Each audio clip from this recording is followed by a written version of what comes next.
Assalamu alaikum wa rahmatullahi wa barakatuhu. Welcome to day 72 of Qur'an in a Year Plus, where we learn to look at the world and live life according to the lens of the Qur'an. Today we're going to be looking at verses 4 to 9 of Surah Al-Mā'idah. أعوذ بالله من الشيطان الرجيم يسألونك ماذا أحل لهم قل أحل لكم الطيبات وما علمتم من الجوارح مكلبين تعلمونهن مما علمكم الله فكلوا مما أمسكن عليكم واذكروا اسم الله عليه واتقوا الله إن الله سريع الحساب. When Allah mentioned what He has forbidden to eat, He then clarified what He has made lawful. They ask you, O Messenger, what has been made permissible for them to eat? Say, Allah has permitted for you all wholesome foods, and also what the trained hunting animals catch for you, such as dogs, leopards, or birds of prey like falcons. Those you have trained in hunting, teaching them what Allah has taught you. They respond when commanded and refrain when restrained. So eat from what they catch for you, even if they kill it, and mention the name of Allah when you send them out, and be mindful of Allah by obeying His commands and avoiding His prohibitions, for indeed Allah is swift in taking account of deeds. اليوم أحل لكم الطيبات وطعام الذين أوتوا الكتاب حل لكم وطعامكم حل لهم والمحصنات من المؤمنات والمحصنات من الذين أوتوا الكتاب من قبلكم إذا آتيتموهن أجورهن محصنين غير مسافحين ولا متخذي أخدان ومن يكفر بالإيمان فقد حبط عمله وهو في الآخرة من الخاسرين. Today Allah has made lawful for you all good and wholesome things, including the food of the people of the book, Jews and Christians, and your food is lawful for them.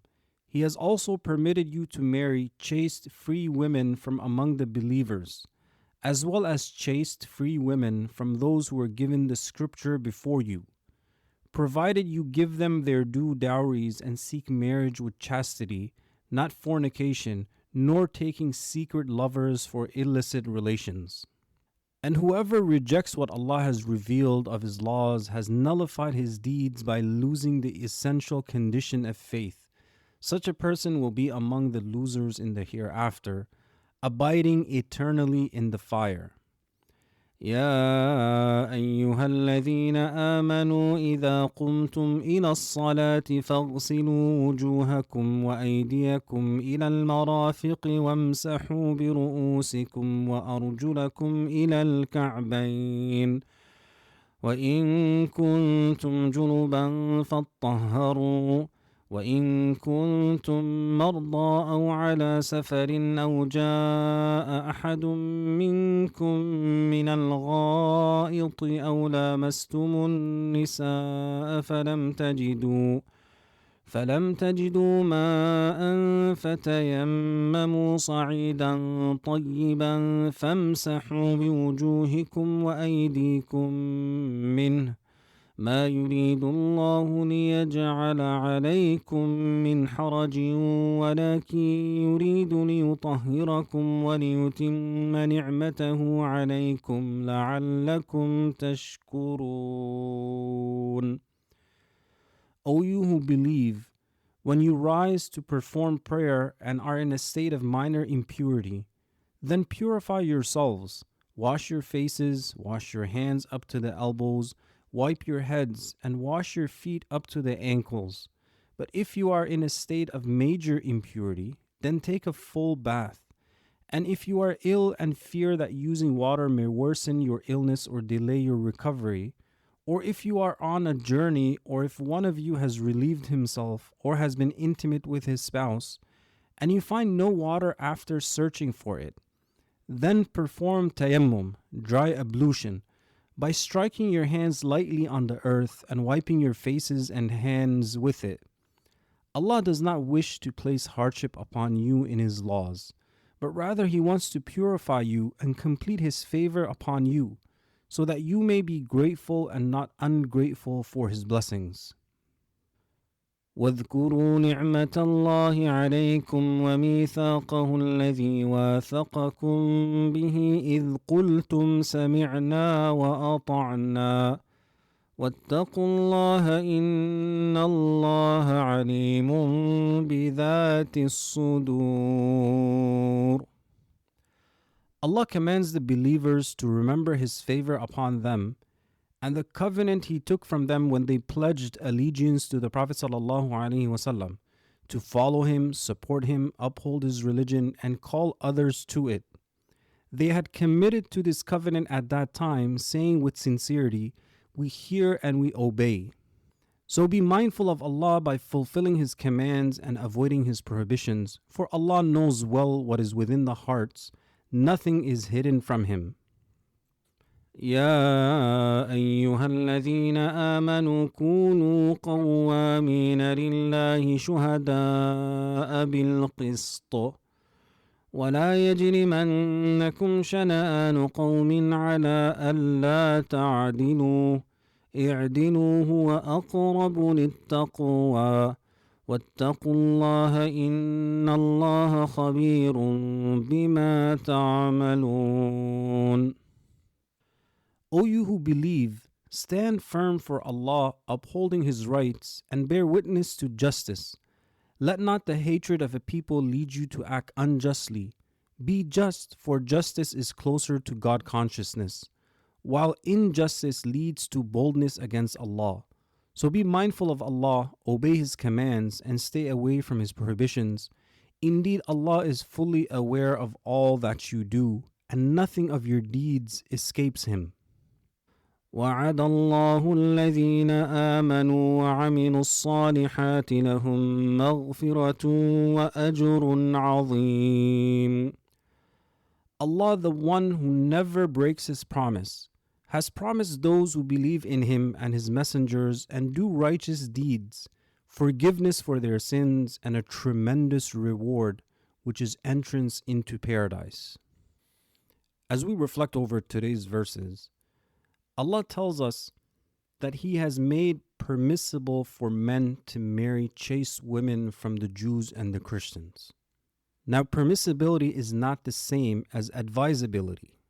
Just because something is permissible doesn't automatically mean it's wise or ideal. Halal defines the boundary. Wisdom determines whether it's a path that will lead to peace or to lifelong struggle. In certain circumstances where faith, values, and family life can coexist peacefully, it is acceptable, especially if the woman has a strong inclination to accept Islam. Uthman radiallahu anhu, when he married Naila, she was a Christian, but then she accepted Islam. However, when there is no openness toward Islam or shared spiritual direction, many scholars have discouraged such marriages, as they often lead to emotional strain, conflict over children, and gradual distance from faith. Marriage is not just about attraction or compatibility in lifestyle, it's about shared purpose and shared direction. And if two people don't share the same religious outlook, then conflict becomes inevitable, because the role of religion shapes how we raise children and teach them right from wrong, celebrate holidays and sacred occasions, grieve, heal, and find meaning when life gets hard, define success, purpose, and the meaning of love itself. And this is not just in regards to a man marrying a woman from the people of the book, but even between two Muslims. The topic of religion is a big topic of discussion in the premarital phase. So a person has to ask themselves, what is this relationship calling me toward? Will it help me stay firm in my deen or harm it? If we have children, what will they inherit? Confusion or clarity? The question isn't just can I, But should I? Marriage is not about what's technically allowed, but more about what will nourish your soul, grow your relationship, and be beneficial to your future family. Allah also tells us that He does not want to place difficulty upon us when it comes to His laws. He wants to purify us both outwardly and inwardly, and to complete His favor upon us so that we may ultimately be grateful. Muhammad ibn Ka'b al-Quradhi, he says, the completion of Allah's favor upon the one who performs wudu is that through it Allah wipes away sins. And Shaykh al-Sa'di, he mentions, the purification of the outer self through water and earth complements the purification of the inner self through tawheed, faith in Allah's oneness, and sincere repentance. And just like we looked yesterday, that Allah subhanahu wa ta'ala perfected this deen for us, and He chose Islam as our way of life.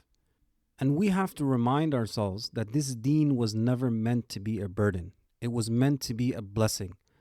Allah's commands are pathways to peace. He didn't create religion to make life harder, but to make the heart lighter. Every ruling, every act of worship, every boundary He set, all of it is meant to complete His favor upon us. It is a means for us to be grateful and draw closer to Him, to purify our hearts, to fill it with His love. And when a person looks at Islam that way, obedience stops feeling like restriction and starts feeling like relief. You realize Allah doesn't need your worship. You need your worship. He doesn't benefit from our purity. We do. Sometimes it's not Islam that feels heavy. It's the way that we look at it. If I see Allah's guidance as rules to escape from, I'll always feel tension. But if I see it as a mercy to move toward, I'll start to feel at ease. So we want to ask ourselves, how do I view Islam? Can I change the way I look at it? Is my perspective shaped by what Allah has said or by what the world has normalized? And Allah tells us to remember His favor upon you. Time and time we remind ourselves of Allah's blessings upon us. Shaykh al-Sa'di mentions, Allah commands His servants to remember His blessings, both worldly and spiritual, with their hearts and tongues. Continually remembering these favors encourages gratitude, and love for Allah fills the heart with awareness of His kindness, removes self-admiration for spiritual gifts, and leads to increased divine favor. And when Allah says, do not let your dislike and hatred lead you to deal unjustly with others, that being just is closer to taqwā. Ibn Taymiyyah, he mentions, if Allah has forbidden a person to be unjust even toward those whom he rightfully hates, then how much more should a Muslim avoid injustice toward another believer, especially when the dislike stems from a misunderstanding, a doubt, or a personal desire. Such a person is more deserving of fairness and justice. And Allah warns those who abandon piety in His saying, indeed Allah knows what is within the hearts. Ibn Uthaymeen mentions, this means that true taqwā must be rooted in the soundness of the heart, not merely uttered by the tongue. Allah repeats the command of taqwā often throughout the Qur'an because it is the very foundation upon which Islam stands. When a person truly knows Allah and fears Him and is conscious of Him inwardly, they will fulfill His religion outwardly, living according to what Allah wants. And ultimately, this is our goal, that our awareness of Allah increases as we go on this journey. We start implementing more. We change the way that we used to react.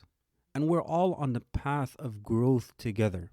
We're working on purifying our thoughts, our hearts, our actions, where we become more mindful of Allah. As Shaykh al-Sa'di, he said, that Allah knows what lies within the hearts, your thoughts, secrets, and intentions. So beware of letting anything reside within that displeases Him or leads you to actions He dislikes. He's reminding us that taqwā isn't only about praying more, fasting more, or doing external good. It's about becoming more mindful, more aware of Allah in the hidden corners of our thoughts, emotions, and choices. Taqwā begins in the heart. It's how we talk to people when we're angry. It's what we do when no one's watching. It's whether we're fair even when it's hard. And becoming mindful is not about never slipping. It's about noticing when we do. It's about realigning quickly, apologizing when we're wrong, and continuing the journey one day at a time.